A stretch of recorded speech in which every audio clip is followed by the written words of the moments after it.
with Mr. Bruce Collin, a good friend of mine, and today we're talking about one of my custom builds. I'm Tony Richards from Music City Custom Guitars here in Nashville, and as you might notice, I build guitars. But today we're talking about this custom Stratocaster that I built.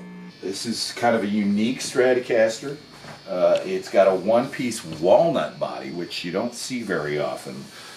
There are walnut body guitars, but a one-piece walnut body guitar is pretty rare. I finished it in a deep walnut brown. Seemed like a natural, although this is a little darker than the actual wood color. It's a beautiful color. It is a beautiful color. It's and then I matched it with a walnut neck from Freestone Guitars in New York. They make great necks. You can find them on eBay. You can also find them on the internet and custom order a neck. This one is also walnut, which I've dyed to match the color of the body. It's topped off with a flame maple fretboard with abalone inlays. Just a little background, I came of age in Southern California in the 1970s and early 80s when Dave Schechter was making guitars before he sold the company, and he always made guitars out of cool woods like walnut, rosewood, shedua, koa, which you can't get much of anymore. And I always was kind of partial to those guitars, so I use a lot of his similar style, especially in finishing.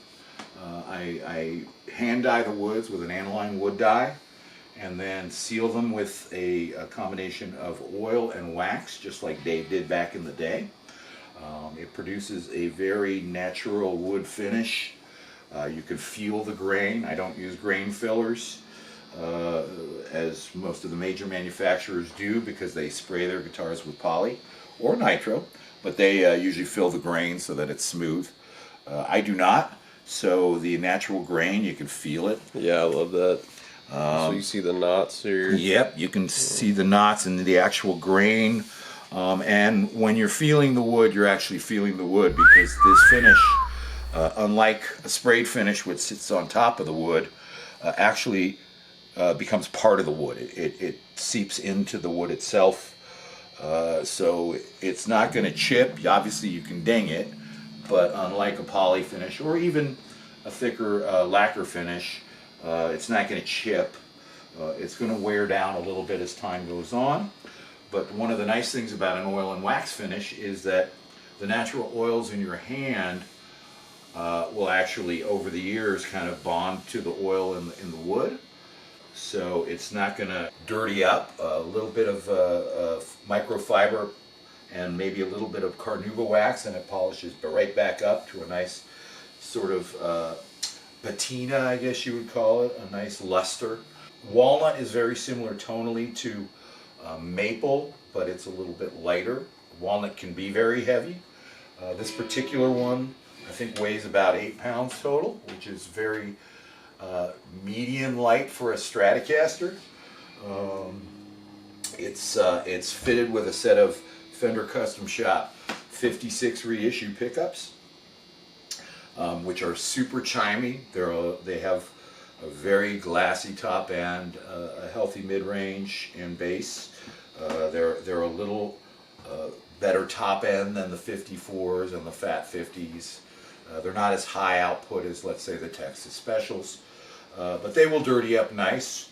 And then yeah, they sound fantastic. They are, I think, combined with the walnut body, this is one of the chimiest Strats you'll ever play. Had a nice, just beautiful, like, bright tone to it, especially with that walnut. It'll cut through the mix like nobody's business. Like butter. Like butter. Cuts through like butter. That bass player will not know what hit him. And then it's wired with 250 CTS pots, traditional style, which means that it's got a master volume, and then tone controls for the neck and middle pickup. In early 50s Fender wiring, the bridge pickup does not go through a tone control. That way when you flip to the lead, you get that nice peel your paint kind of sound.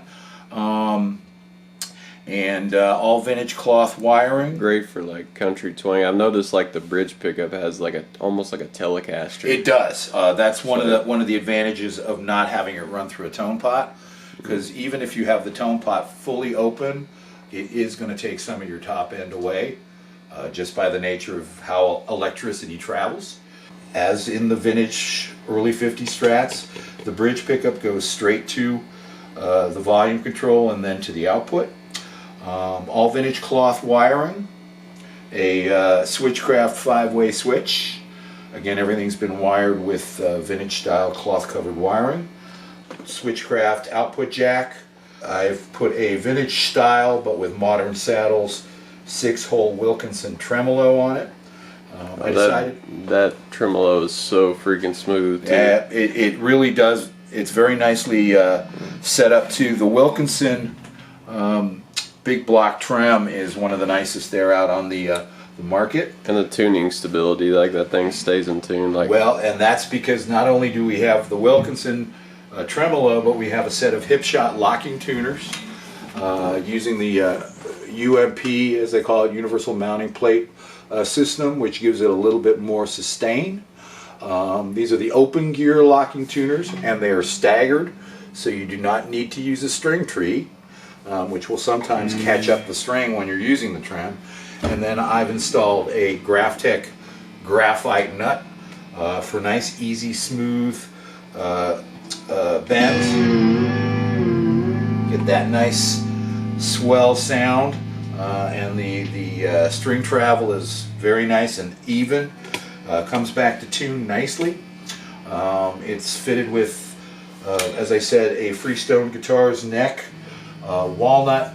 It's a little bit bigger than a standard thin. I would say it's not a fat back, but it's definitely a significant C-shaped neck with a beautiful flame maple board and real abalone inlays. This is probably one of the nicest Strats I've ever built.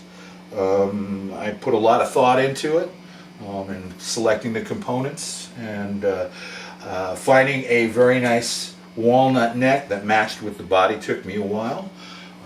Freestone is one of the few companies that makes necks out of walnut. They make their necks of various woods to wonderful fretboards of different kind of exotic woods. In this case, a very nice flame, almost quilted maple. Fitted it with some Schaller strap locks so you don't drop it and break the headstock, because that would really suck. But that is the story behind this guitar. If you're watching right now, you've probably already seen some of Bruce's wonderful playing on it.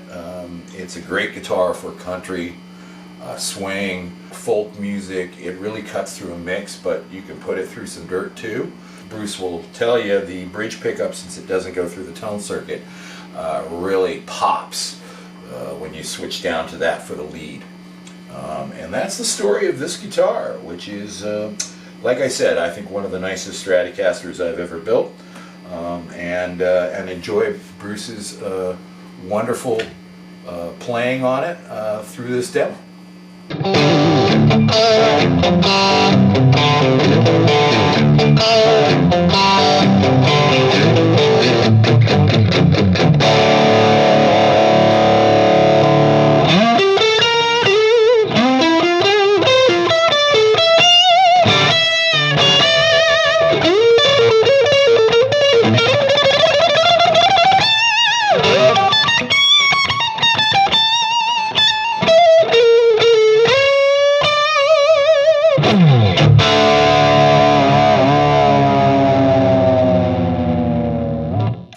Pickup just goes straight through the volume, and that's it.